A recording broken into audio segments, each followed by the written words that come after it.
Be'ezrat Hashem, dans ce cours, on va voir ensemble un enseignement qui se trouve dans la Gemara de Baba Batra. Essentiellement, il est ramené dans d'autres endroits, duquel on va comprendre comment ne pas gâcher son existence et comment arriver au but et arriver très haut, et que lorsque viendra le Mashiach, ou lorsqu'une personne quitte ce monde, qu'elle puisse voir la lumière du Gan Eden, la plus élevée, dans la joie totale, sans souffrance et sans que quoi que ce soit lui fasse de la peine.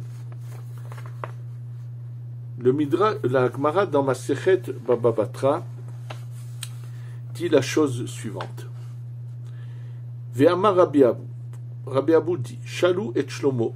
On a demandé à Shlomo Melech, Ezou ben Olam haba. Qui peut obtenir l'Olam haba? Il dit tout celui qui, c'est-à-dire que dans sa vie, tout le monde reconnaît ça, que c'est vraiment qu'il est arrivé au but. Qu'est-ce que cela veut dire? La Gemara va expliquer ce que ça veut dire, comment arriver au but, de quelle manière. Et la Gemara raconte une histoire incroyable, que Rabbi Yosef, le fils de Rabbi Yoshua, était malade. Et ça allait en s'aggravant, il est dans le coma, et à un moment donné, il quitte carrément ce monde. Et là, il revient tout d'un coup. Alors son père, Rabbi Yoshua, qui savait pertinemment que son fils, qui était un grand rav, qui était quelqu'un de très grand, il lui demande, qu'est-ce que tu as vu? C'est-à-dire, lorsque tu es monté, pendant ce moment où tu as quitté ce monde, et que tu es arrivé, et on t'a montré les choses là-haut, il savait qu'on avait, pour quelle raison il a eu la chance de revenir, c'est pas mentionné, mais que, n'empêche, il savait que son fils était monté, et avait apparemment été jugé, rentré au Gan Eden, et finalement on le renvoie. On a quelque chose de semblable qui est mentionné dans le Zohar sur un Rav qui n'a pas tout après voulu raconter pendant cette période qu'il était mort et que tout d'un coup, comme il n'avait plus de femme, c'est son fils qui a tellement pleuré en disant à Kadosh qu'il l'a fait revenir et qui a vu exactement quelque chose de semblable. Donc le père lui dit à son fils, qu'est-ce que tu as vu? Il lui dit, Olam hafur ra'iti. J'ai vu un monde à l'envers. Ailionim lemata vetahtonim lemala. Ça veut dire des gens qui ici sont des fois des grands, je les ai vus en bas. Et des gens qui dans ce monde ne sont pas si grands que ça, je les ai vus au-dessus de ceux qui ici sont plus grands qu'eux. Il y a sur cette Gemara, sur le champ dans Baba Batra, je vous donne la référence tout de suite, page 10, au deuxième côté de la page, le Tosfot ramène une transmission qu'ils ont, que il s'agit, entre autres, il a vu Shmuel et Rabbi Yehuda, il a vu l'élève au-dessus du Rav, parce qu'une fois le Rav n'a pas répondu à une demande, et que l'élève lui a dit, comment tu fais pas cas de cette demande? Donc, c'est un cas, mais c'est pas que ce cas. Il a vu d'une manière, on voit au pluriel, il parle ici. Et là, le père, quand il a dit ça à son père, on va expliquer ce que ça veut dire, ceux du haut en bas et ceux du bas en haut, on va l'expliquer tout de suite. Et son père lui répond, Olam Barou Raïta, c'est un monde clair que tu as vu, pas un monde à l'envers. Je vous dis tout de suite, on va expliquer ce passage, mais avant de l'expliquer, on va d'abord ramener le reste. Il lui dit, Va'anan, ichi hazitinan, et nous, toi et moi, comment, où on sera là-haut, c'est dans quelle position au Gan Eden. Amar, il lui dit, Ki heidecha hajvinanacha, hajvinanatam. Et sache que de la même manière que ici, nous sommes de grands rabbanim considérés comme des grands de notre génération, des gens de grandeur, là, c'est pareil dans notre monde aussi, devant Dieu, on est aussi considérés comme des gens qui ont un grand niveau. Et après, il continue à lui dire, Veshamati, maintenant j'ai entendu une voix qui disait, C'est pas quelque chose qu'il a vu, mais il a entendu qu'on disait la chose suivante. Ashremi shebalekan vetalmudo beyado. Heureux celui qui vient ici et son étude dans sa main, tout ce qu'il a étudié dans sa main. Ça aussi nécessite un peu d'explication. Veshamati shayomrim aruge malchut en kol birya yechola la'amod bimhitzatan. Ceux qui ont été tués par les décrets on va voir de qui il s'agit tout de suite, des décrets royaux, ça veut dire qu'on a décrété de les tuer, qui peut être dans leur environnement. On va voir de quoi il s'agit, je vous dirai tout de suite ce que le Ben Ishraï dit là-dessus. Et la Gemara de demander de qui il s'agit, de qui ces personnages dont on est dit que on ne peut pas être dans leur environnement. C'est-à-dire qu'ils sont dans des loges au Gan Eden d'un très haut niveau. Alors la Gemara dit de qui il s'agit. Il s'agit de Harougé Lod, ceux qui ont été tués à Lod.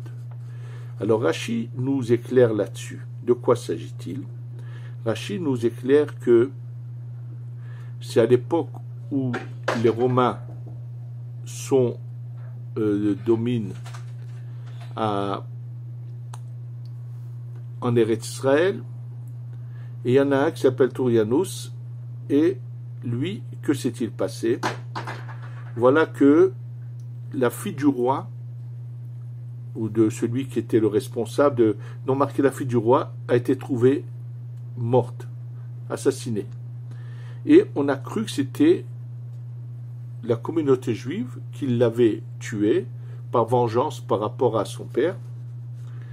Donc on a eu des doutes sur eux, et donc ils risquaient, c'était terrible. Et là sont venus deux frères qui s'appellent Loulianos et Papous, et ils leur ont dit: qu'est-ce que vous avez à faire avec le peuple juif, avec les Béné Israël? C'est nous qui l'avons tué.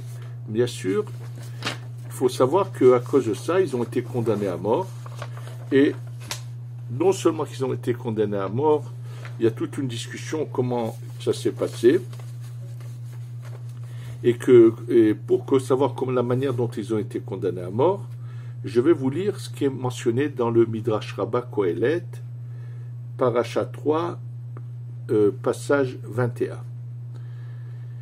Alors, il est ramené là-bas que lorsqu'ils ont été, on les a arrêtés pour les tuer, et donc je vous avais dit que celui qui les a tués s'appelle Tarchinus, lorsqu'il a tué Lolianus et Papous. C'était des frères. Il leur a dit: vous n'êtes pas du peuple de Hanania, Mishaël, Va'azaria. De quoi, qu'est-ce qu'il a voulu dire? On sait que lorsque Nebuchadnezzar a voulu tuer Hanania, Mishaël, Va'azaria, il s'est passé un miracle, c'est que finalement eux ont été sauvés de la fournaise ardente, et la fournaise a tué, le feu est allé tuer ceux qui se moquaient d'eux, ceux qui avaient voulu les faire tuer. Donc maintenant ce monsieur Tarquinus, il leur dit bien, écoutez bien les termes, il leur dit: vous n'êtes pas de En atem me'amam shel Hanania, Mishaël, Va'azaria. Vous n'êtes pas du peuple. Ça veut dire, c'est clair dans le Midrash Kohelet, c'est l'évidence qu'il s'agit de deux frères non juifs qui vont se sacrifier pour sauver la communauté juive. Pourquoi je ramène les termes du Midrash Kohelet? Parce que dans certains endroits, ça pourrait porter à confusion, mais Rashi le redit de les façons aussi dans son explication sur Masechet Psachin.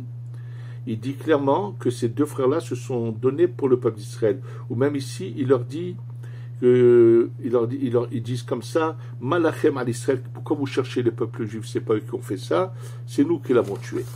Et là, bien, c'est clair dans ce midrash-là. Maintenant que tous ces passages qu'on vient de lire, bien sûr, ont besoin d'être expliqués.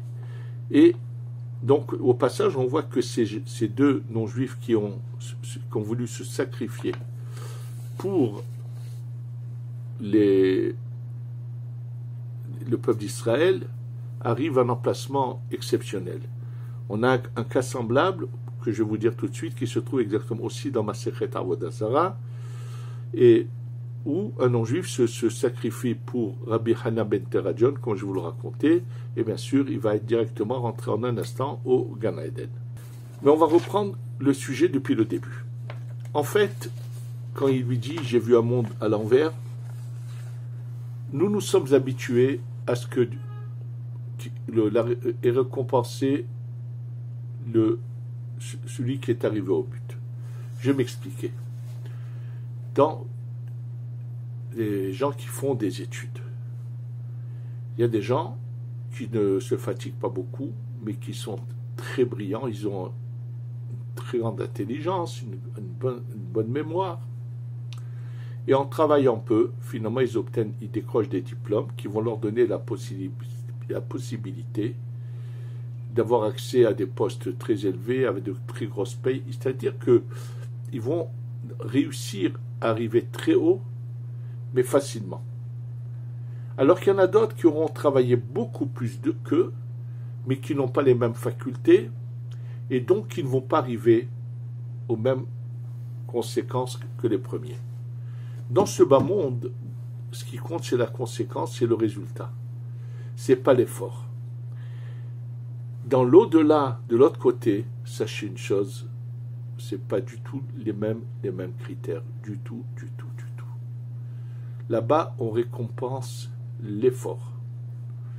On a déjà cet exemple par rapport au roi David et Shaoul, où Akadosh Baruch Hu, on voit que David 2 fois fait des erreurs, Akadosh Baruch Hu lui pardonne.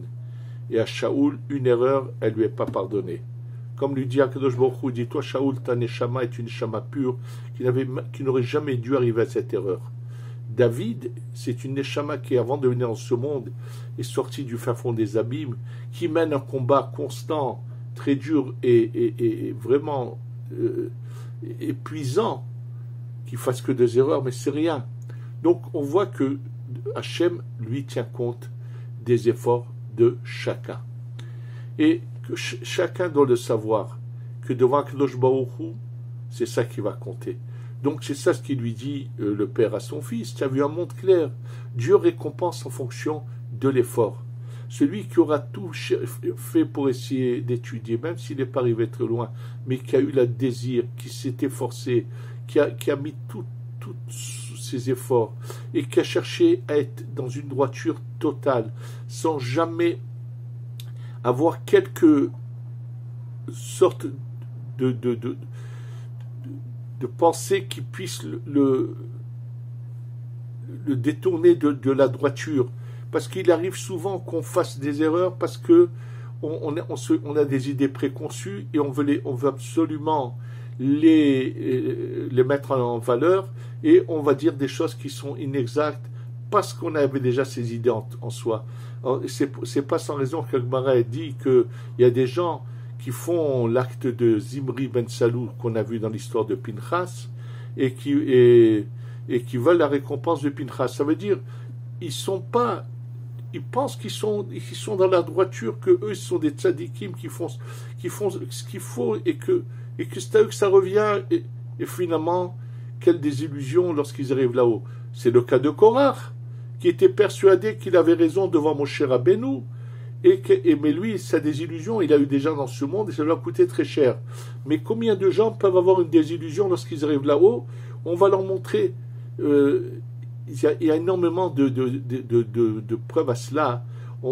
Comme le dit le Béné Issachar, le ramène, on va prendre les gens, on va leur dire, dis-moi, devant telle et telle situation, comment tu réagis? On va lui montrer comment il a réagi.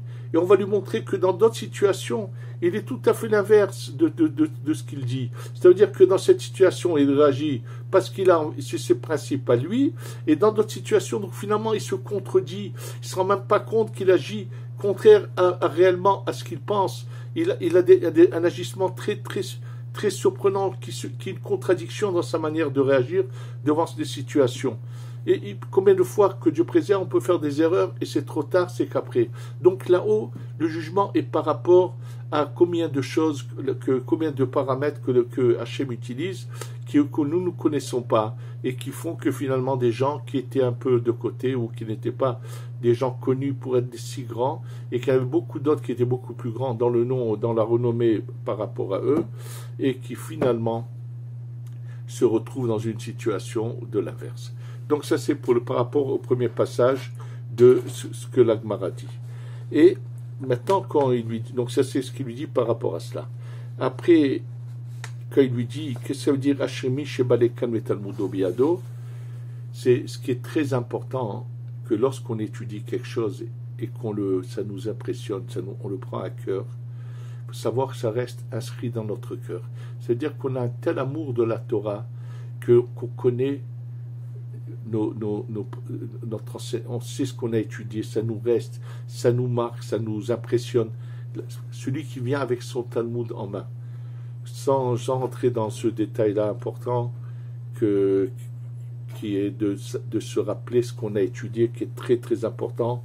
Là-dessus, sachez que beaucoup ne le savent pas, mais dans le Shulchan Aruch Harav, ce Shulchan Aruch qui a écrit le Baal HaTanya, dans les halachot de Talmud Torah, lui, il est catégorique que celui qui n'a pas de bonne mémoire, eh ben, ce qu'il étudie devra constamment le répéter pour ne pas l'oublier avant de continuer ailleurs.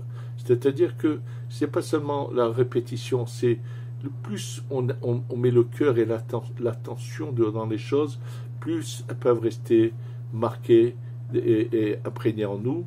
Et donc, ça veut dire, et aussi ce qu'on veut dire à travers cette phrase, c'est que celui qui a pris la Torah comme quelque chose, comme l'essentiel de sa vie. Et d'ailleurs, je vous dis en quelques mots, le Midrash Rabbah sur la fin de la Parashat Matot, que vous disiez que nous avons déjà lu en Israël. Là, à la fin de la Parashat Matot, je vous ai déjà parlé de ces deux tribus qui viennent chez Moshe, qui veulent rester en Jordanie, ne veulent pas rentrer en Eretz Israël par rapport à leur troupeau abondant, et pour eux c'est dommage. Bon, alors comme ils viennent et Moshe, en fait si on lit les paroles que Moshe leur dit, qui sont très virulentes, je vous ai expliqué qu'ils avaient un problème, mais ils auraient pu le surmonter, ce problème. Et d'ailleurs, comment le Midrash se parle de ces gens-là, il emmène le pasuk de Shlomo HaMelech, Lev Chacham Limilo Velechsil Ismolo, le cœur du Chacham, du sage, elle est à sa droite, le cœur du stupide, du bête, elle est à la gauche. Et là, de gauche et droite, il s'agit la Chochma, Arotse Lachkim Yadrim, Arotse Lachri Yatzpin, le Darom c'est la droite, le Tzafon c'est la gauche, Chesed et Gvura, celui qui veut la Chochma, celui qui veut l'argent. Et donc, le Midrash fait un grand reproche à ces deux tribus, pour qui l'essentiel dans la vie, c'est l'argent et non pas les valeurs de la Torah.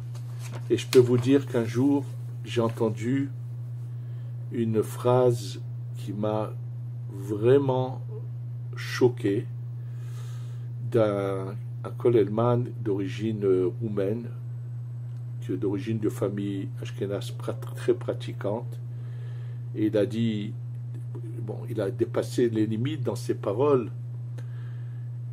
Il a dit, moi je sais pourquoi que Dieu préserve la Shoah, c'est pas vrai, il a dépassé, je vous dis, ses paroles, mais il a voulu exprimer quelque chose qu'il a vu dans son enfance.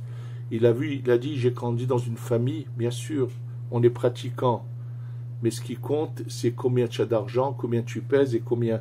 C'est-à-dire que les valeurs, c'était l'argent. Et la Torah s'était mise en second plan. Lui, qui a un jour ouvert les yeux, qui a compris que ce milieu dans lequel il a grandi, c'était toute la famille. J'ai compris que c'était... Je ne sais pas, il n'a pas dit tous les détails, mais j'ai compris qu'il a grandi dans une ambiance qui l'a énormément marqué de voir qu'on avait fait de l'idolâtrie des valeurs matérielles et qu'on mettait bien en second plan les valeurs spirituelles. D'ailleurs, dans cette paracha, comment le Midrash te fait remarquer, c'est que eux, on va d'abord construire des enclos pour notre bétail et des murailles pour notre famille. Et Moshe va leur dire l'inverse.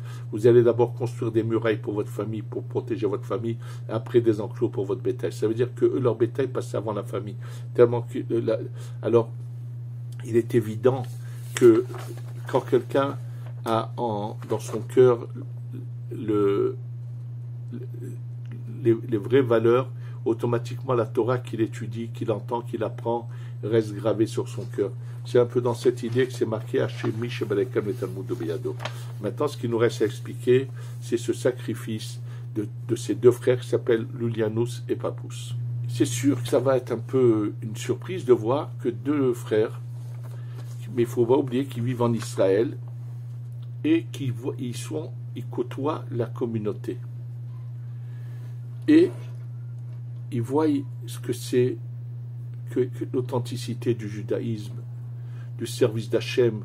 Ils ont dû voir des exemples qui les ont marqués. Et lorsque c'est présenté à eux, qu'ils étaient au courant qu'on allait faire une Shoah, vraiment qu'elle allait faire quelque chose de terrible à cette communauté juive, parce qu'on a trouvé la fille du roi mort, pour eux, ils n'ont eu aucune hésitation et ils n'ont pas eu peur de venir et de dire, voilà, c'est marqué comme ça. Uksharak Tarkinus et Luyanos et Papus, c'est dans le, je vous dis, le Midrash Rabbah. Et Ahiv, donc c'était deux frères, Alutkias et Lod, il leur dit sur Tarkinus, vous n'êtes pas du peuple de Hanania, Mishaël, Azara. Ça veut dire qu'il n'y a aucun risque qu'il y ait des miracles qui se passent chez vous. Mais moi, je suis un descendant de Nebuchadnezzar. Yavo Elohehem shel Hanania, Mishaël, Azara, Veyatsil et Tremiyadi. Vous pensez que le Dieu de Hanania, Mishaël, Azaria, les trois qui avaient eu ce miracle d'avoir été sauvés, il pourra vous sauver de mes mains. Amroulo, vous savez comment ils lui répondent? Hanania, Mishaël, Azaria, nous on n'aura pas de miracle, c'est évident. Pourquoi Ksherim, Ayou? C'était des gens, des tzadikim, des Ksherim. Et en plus, le roi Nebuchadnezzar était un roi quand même convenable. Et c'est pour ça qu'il pouvait se passer un miracle par son intermédiaire. Il lui dit, mais nous sommes des gens passibles devant Dieu. Ils avaient une modestie, ils viennent se sacrifier, et regardez la grandeur de leur modestie. Et ils lui disent, et toi, tu es un roi qui est passible. Tu mériteras pas que par ton intermédiaire se fasse un miracle. Vers nous, et nous, on a apparemment un décret de mort sur nous. Si tu nous tues, tant mieux. Sinon, Akadosh Baruch Hu ne manque pas de lions, d'ours, de serpents, de scorpions. Quand Dieu il veut, il peut tuer comme il en a envie. Mais sache une chose, que Dieu viendra réclamer le mal que tu nous as fait de ta main. Et en fait, c'est tout de suite passé comme ils l'ont dit. Mais là, ce à quoi on assiste, c'est que une personne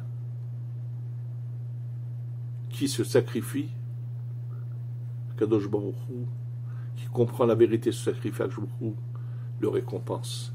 On a l'histoire de Yitro, qui lorsqu'il finalement découvre la vérité, quitte ce monde de l'idolâtrie, va se convertir, et sachez qu'il reçoit en lui la bonne neshama de Caïn, qui est une lumière intense, d'une intensité inimaginable,